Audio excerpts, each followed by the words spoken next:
আমি পদ্মজা, লিখেছেন ইলমা বেহরুজ। পর্ব ১৬। টিনের চালে ঝুমঝুম শব্দ। বৃষ্টির এই ছন্দ অন্য বেলা বেশ লাগলেও এই মুহূর্তে ভয়ঙ্কর লাগছে পদ্মজার। এক একটা বজ্রপাত আরও বেশি ভয়ানক করে তুলছে পরিবেশ। সে কাঁচুমাচু হয়ে ফোপাচ্ছে। বৃষ্টির শব্দ একটু কমলে কিছু কথা ভেসে আসে বাতাসে। আপনি ভয় পাচ্ছেন কেন? আমাকে ভয় পাবেন না। বিপদে পড়ে এই বাড়িতে উঠেছি, বিশ্বাস করুন। পদ্মজা কান্না থামালো, কান খাড়া করে শোনার চেষ্টা করলো। দরজার উপাস থেকে আমির নামের মানুষটা বলছে, দরজা খুলুন, বিশ্বাস করুন আমাকে, আমি আপনার সাথে কোনো সুযোগ নিতে আসিনি, ভয় পাবেন না। পদ্মজা একটু নড়ে চড়ে বসলো। আমির আবার বলল, শুনছেন? পদ্মজা ডুব গিলে কথা বলার চেষ্টা করলো, কথা আসছে না। এরপর খেক করে গলা পরিষ্কার করলো, বলল, আমি দরজা খুলব না। ক্ষণকাল উত্তর আসলো না। এরপর আমির বলল, আচ্ছা, খুলতে হবে না, আপনি ভয় পাবেন না প্লিজ, আপনি চলে যান, বৃষ্টি থামতে দিন। হঠাৎ বৃষ্টির জন্যই তো আপনার বাড়িতে ওঠা, আমার বৃষ্টিতে সমস্যা হয়। আমিরের মুখে স্পষ্ট শুদ্ধ ভাষা শুনে পদ্মজা বুঝল লোকটা শিক্ষিত। কথাবার্তা শুনে ভালো মানুষ মনে হচ্ছে, তবুও সাবধানের মার নেই। সে দরজা খুলল না, বিছানায় গিয়ে বসলো। ভয়টা কমেছে। শুনছেন? পদ্মজা জবাব দিল, বলুন, আপনার নাম কি? ডাক নাম বলুন। পদ্মজা। সুন্দর নাম, আমার নাম জিজ্ঞেস করবেন না? জানি। আমির অবাক হওয়ার ভান ধরে প্রশ্ন করল, কিভাবে? আমাকে চিনেন? না, কিছুক্ষণ আগেই তো নাম বললেন। তখন তো ভয়ে কাঁপছিলেন। নাম শুনেছেন? বাব্বা। আমিরের কণ্ঠে রসিকতা। পদ্মজা মৃদু হাসল। কেন হাসল জানে না। আমির বলল, শুনছেন? শুনছি। আপনি কি এরকমই ভীতু? আমার সাহসিকতার প্রমাণ করানোর জন্য এখন বের হতে বলবেন, তাই তো? ওপাশ থেকে গগন কাঁপানো হাসির শব্দ আসলো। আমির হাসতে হাসতে বলল, বেশ কথা জানেন তো। এই বিষয়ে কথাবার্তা এড়িয়ে গেল পদ্মজা। বলল, বৃষ্টি কমলেই চলে যাবেন কিন্তু। এত তাড়াতে হবে না, বৃষ্টি কমলেই চলে যাব। কষ্ট নিবেন না, খালি বাড়ি তো। বাকিরা কোথায়? এটা মোর্শেদ কাকার বাড়ি না? জি। ওনার ধানের মিল তো এখন আমার আব্বার দখলে। ছুটিয়ে নিবেন কবে? পদ্মজা অবাক হয়ে দরজার দিকে তাকালো। বিস্ময় নিয়ে বলল, আপনি মাতব্বর কাকার ছেলে? অবাক হলেন মনে হচ্ছে। মাতব্বর কাকার ছেলের নাম তো বাবু।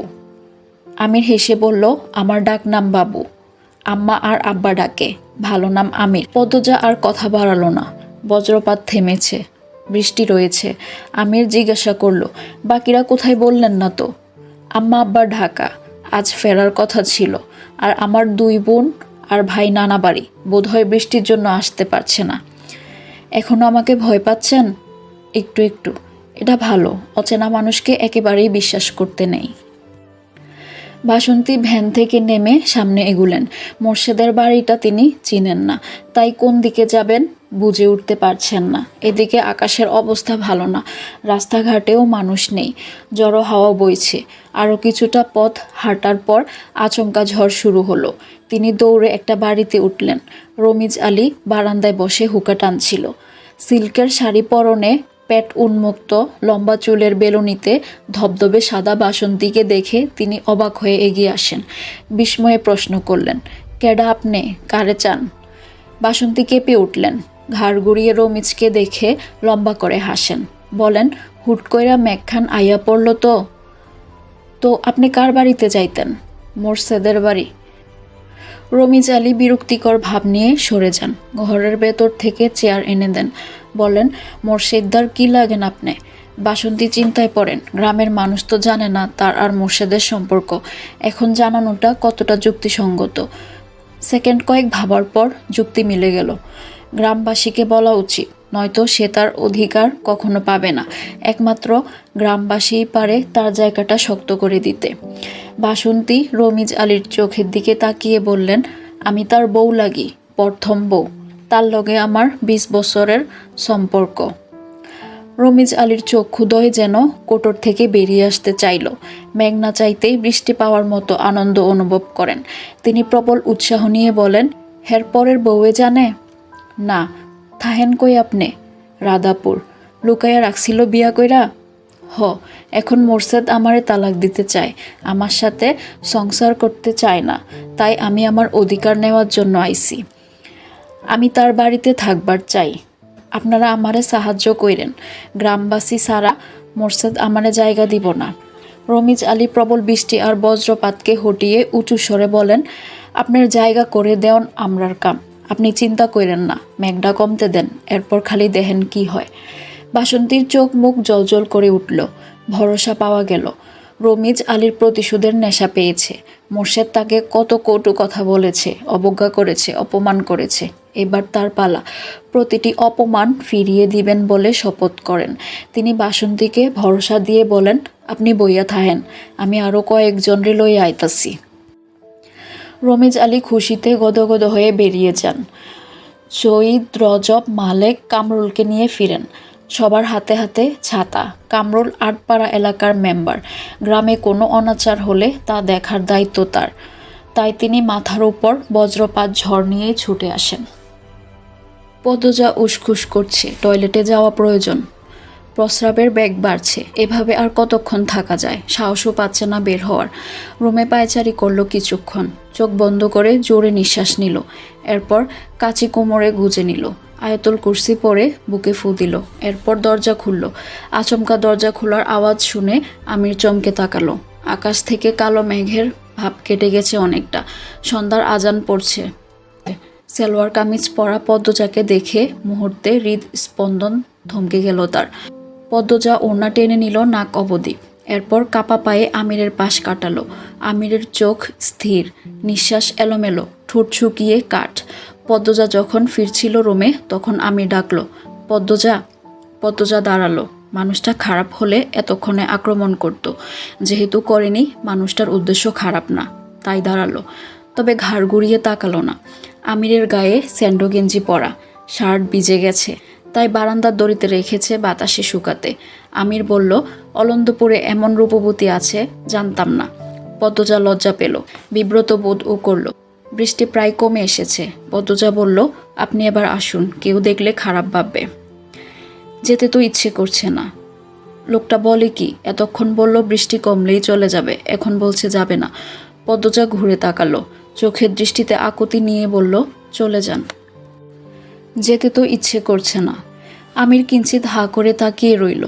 না চাইতেও পদ্মজা আমিরকে খেয়াল করল। শ্যামবর্ণের একজন পুরুষ, থুতনির মাঝে কাটা দাগ।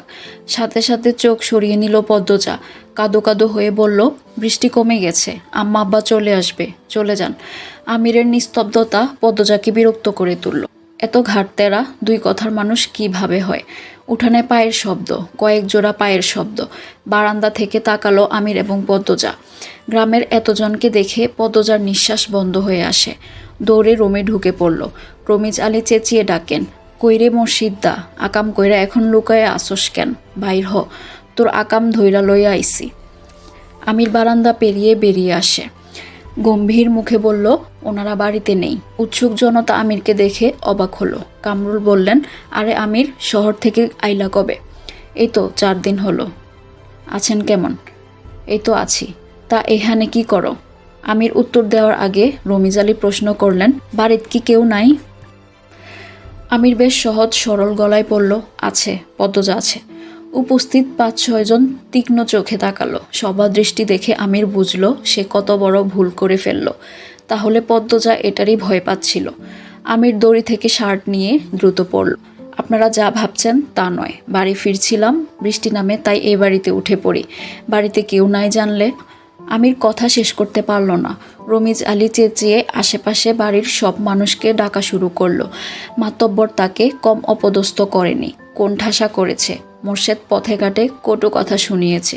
আজ সেই যন্ত্রণা কমানোর দিন। আমির ভরকে গেল। কামরুল আঙ্গুল শাসিয়ে কঠিন স্বরে বললেন, তোমার কাছে এইটা আশা করি নাই। তোমার আব্বারে ডাকাইতেছি, উনি যা করার করবেন। আমির বিরক্তি নিয়ে বলল, আরে আজব, কি শুরু করছেন আপনারা? সঈদ আমিরের বয়সের কাছাকাছি, ব্যক্তিগত ভেজাল আছে তাদের মধ্যে। সঈদ হুঙ্কার ছেড়ে বলল, চুপ থাক তুই, তোর বাপে মাতব্বর বইলা তোরে ডরাই আমরা, আকাম করবি আর ছাইরা দিমু? আমিরের চোখ লাল বর্ণ ধারণ করে। রেগে গেলে চোখের রং পাল্টে যায় তার। কালো মুখশ্রীর সাথে লাল চোখ ভয়ঙ্কর লাগে। সৈয়দ ভেতরে ভেতরে ভয় পেল। আমিরের হাতে কম মার খায়নি সে। তবে আজ সুযোগ আছে। পুরো গ্রামবাসী একদলে, সে কিছুতেই ছাড়বে না। ডুক গিলে বলে, চোখ উল্টাইয়া লাভ নাই, কুকামের উসুল না তুলে যাইতাছি না। আমির রাগে শক্ত হাতে সৈয়দের কানের কাছে থাপ্পড় দিল। মুহূর্তে সৈয়দের মাথা ভন ভন করে উঠল। ততক্ষণে রমিজের উস্কানিতে মানুষ জমে গেছে। সবার হাতে হাতে টর্চ, হারিকেন।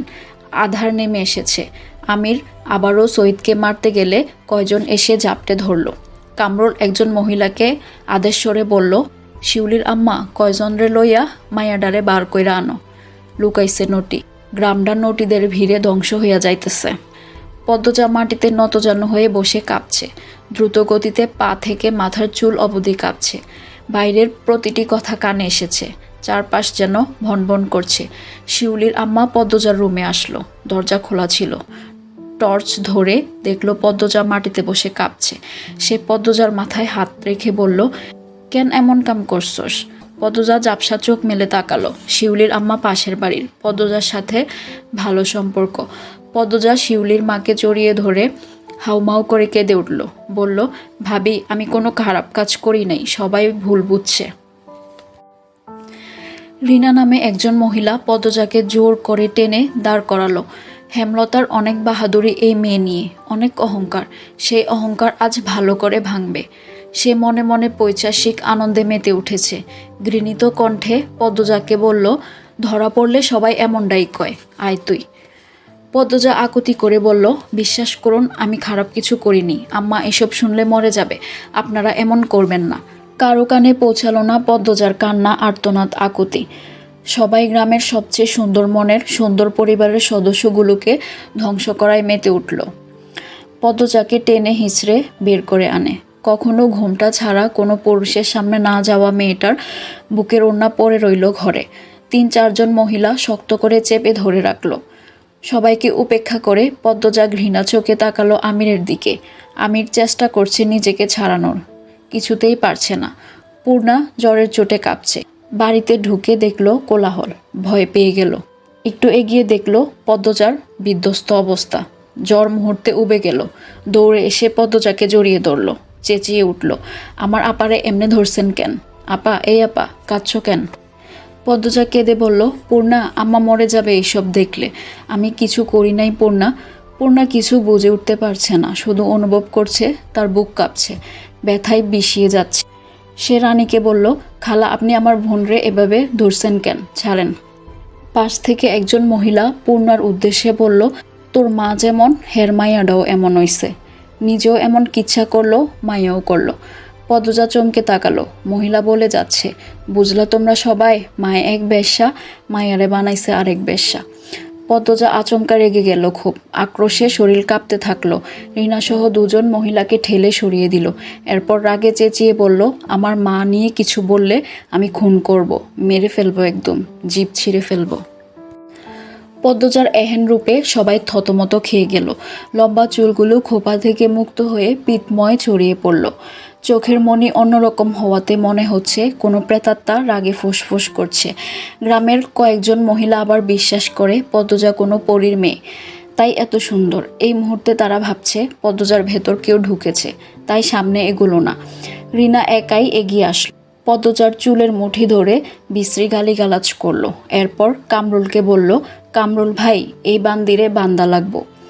পূর্ণা, প্রেমা পদ্মজাকে ছাড়াতে গেলে সৈয়দসহ আরও 3-4 এগিয়ে আসলো। অন্ধকারের ভিড়ে পড়ে পদ্মজা, পূর্ণা, প্রেমা বাজেভাবে উত্তক্ত হলো। কয়টা কালো হাত নিজেদের তৃপ্তি মিটিয়ে নিল।